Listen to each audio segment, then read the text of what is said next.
Bencana di Sumatera, korban meninggal mencapai 316 orang dan 289 orang masih dalam pencarian. Lalu apa saja prioritas pemerintah dalam penanganan bencana ini? Kami bahas bersama tenaga ahli utama KSP Respiratory Sadam Al-Jihad dan Bupati Tapanuli Tengah Masinton Pasaribu. Selamat petang Bang Masinton, Mas Sadam. Ya, Ya, saya ke Bang Masinton dulu.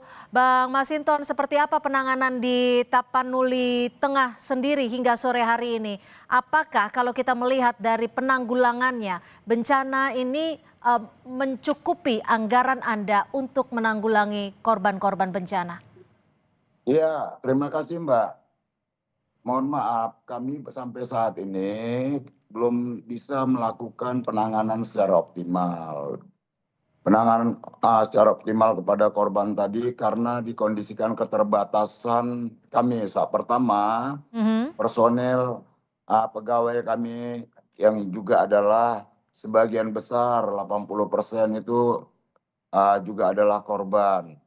Nah, kemudian akses yang sangat sulit untuk masuk ke Tapanuli Tengah karena terputusnya akses dari berbagai wilayah perbatasan seperti yang berbatasan dengan Tapanuli Selatan, jembatan beberapa putus, kemudian akses yang melalui Tapanuli Utara atau Tarutung sana juga jalannya mengalami kerusakan parah, longsoran Ya. berpuluh kilometer, dan kemudian akses dari Umbang Hasundutan, Pakat itu juga mengalami longsoran. Jadi praktis kami terisolir. Dan kemudian komunikasi kami ke seluruh wilayah, kecamatan dan desa-desa karena putusnya jaringan internet dan jaringan listrik. Oke.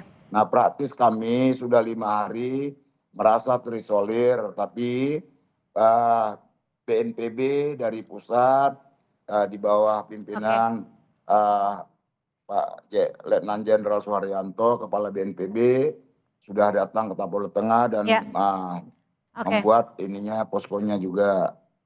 Gubernur Sumatera Utara Ya. juga sudah berada di Tapanuli Tengah sudah 3 hari 2 malam Oke. beliau. Ya. Baik, saya akan ke KSP terlebih dahulu. Mas Adam, hingga saat ini Istana sudah mendapatkan data resmi, data lengkap berapa jumlah korban bencana baik yang tewas dan juga yang masih dicari. Dan apakah Istana akan segera memutuskan untuk menetapkan status bencana ini sebagai bencana nasional? Iya, tadi per pagi tadi, kemudian siang itu kan bertambah ya jumlahnya dari 303 total yang meninggal, kemudian bertambah menjadi 316. Ya. Ini kan sungguh musibah yang luar biasa ya Mbak. Nah, artinya memang ketika Pak Presiden Prabowo kemudian mengutus dari Pak Menko Mas Pratikno itu operasi tanggap darurat nasional yang dilakukan. Adanya BNPB, TNI, Polri, kemudian Basarnas, Kemenkes, Kementerian PU, Kemensos ini bergerak 24 jam nonstop, Mbak.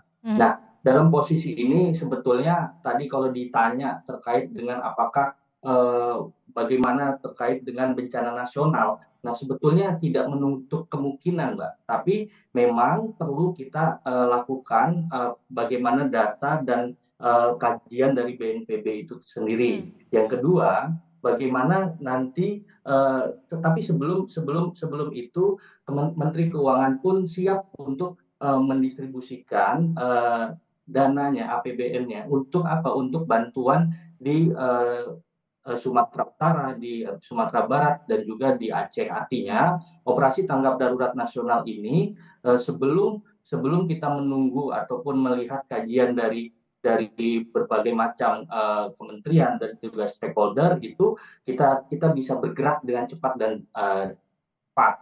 Karena apa? Karena memang perintah dari Pak Presiden itu adalah bagaimana kita menjaga keselamatan masyarakat yang utama. Yang kedua adalah evakuasi warga itu sendiri di lokasi yang berbahaya. Tadi kata Bang Masinton bahwa susahnya terisolasi dan sebagainya. Nah, ini yang kemudian adanya kerjasama juga, Mbak. Bagaimana ada dari Wamenkom Digi untuk kerjasama dengan PLN untuk listrik dan sebagainya itu. Oke, lalu seperti apa ketika penetapan status tanggap darurat nasional ini mampu menangani bencana yang terjadi di Pulau Sumatera? Kita masih akan membahasnya usai jeda, tetap bersama kami di Kompas Petang.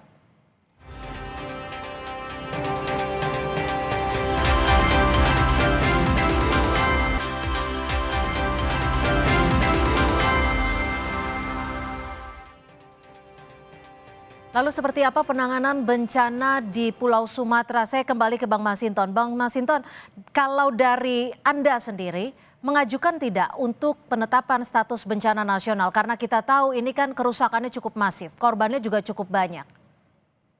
Tentu kami hanya memiliki domain tentang status tanggap darurat di daerah Kabupaten Tapanuli Tengah. Maka itu sudah kami buatkan sejak dari tanggal 27 hingga 2 minggu ke depan.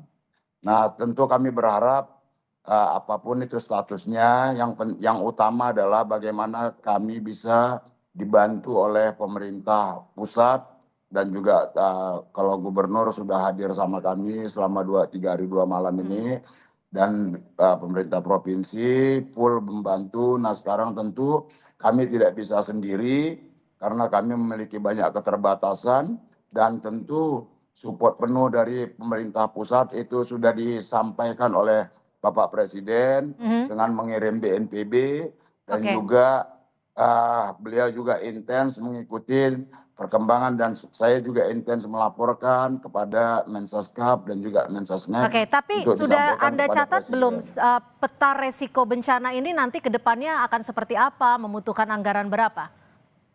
Ya tentu nanti kami akan membutuhkan rehabilitasi dan rekonstruksi setelah selesai masa tanggap darurat ini.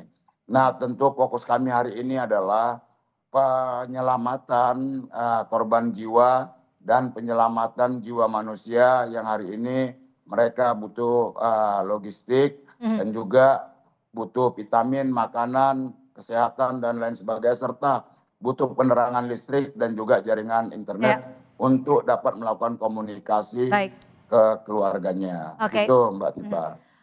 Mas Adam, kalau memang saat ini ditetapkan sebagai tanggap darurat nasional, bukan bencana nasional, lalu apa sebenarnya yang menjadi syarat utama untuk menetapkan bencana nasional? Karena kita tahu saat ini korban meninggal dunia sudah 300 lebih jiwa dan yang hilang 500 lebih. Ya, yang pertama tadi disampaikan oleh Bang Masinton bahwa kita lihat dulu kan ada kesiapan daerah, ada kesiapan provinsi, ada kesiapan pusat, tapi juga kita bisa melihat syarat-syaratnya, jumlah korban, kerugian harta benda, kerusakan prasarana, kemudian cakupan wilayah yang luas dan dampak sosial ekonomi yang ditimbulkan. Nah, ketika ini kan dalam posisi kita ini sedang melihat lapangan dengan tadi darurat tadi itu Mbak. Darurat ini kan ada 2 hal. Yang pertama adalah evakuasi, yang kedua adalah distribusi. Nah, darurat ini berjalan dengan maksimal dulu. Nah, bahkan tadi yang saya sampaikan, Menteri Keuangan itu walaupun belum ditetapkan bencana nasional, di Kementerian Keuangan siap menyalurkan dana darurat untuk daerah yang terdampak. Jadi sehingga akses pendanaan dan logistik nasional tetap terbuka. Tapi singkat saja, apakah Presiden bersedia untuk meninjau lokasi bencana di Sumatera? Saya kira pasti siap, pasti bersedia. Ada tanggal waktu rencana yang ditetapkan mungkin? Saya kira begini Mbak, ini kan kita Pak Presiden sedang memonitor bagaimana kondisi dari semua menteri-menteri, semua kepala badan dan sebagainya itu turun ke lapangan. Kita lihat bagaimana tadi darurat itu seperti apa, ini sudah diberikan ke Pak Mas Pratikno sebagai koordinatornya. Kemudian nanti pasca dari sini hasilnya adalah ada rehabilitasi tadi yang disampaikan dan juga rekonstruksi. Nah, ini ada 2 hal yang kait mengait dan ini saling simultan nanti akan berjalan. Jadi kita butuh kesiapan dan kecepatan. Baik, kami tangkap. Terima kasih. Izin Mbak Tipa. Singkat saja. Infonya tadi diinfokan ke kami, insya Allah Presiden besok akan datang kunjungan langsung ke Tapanuli Tengah dan juga sekaligus beliau akan mengunjungi daerah-daerah kabupaten lain di berbagai provinsi yang terdampak bencana ini. Infonya jam berapa yang Demikian. Anda terima, Bang Masinton? Pak Presiden akan tiba di sana. Besok itu rencana berkisar jam 9 atau jam 10 demikian. Oke, baik. Mudah-mudahan ini bisa menjadi kacamata bagaimana penanggulangan bencana di Pulau Sumatera. Terima kasih Bang Masinton, terima kasih juga Mas Adam atas informasi yang diberikan. Terima kasih, selamat sore. Izin Bang.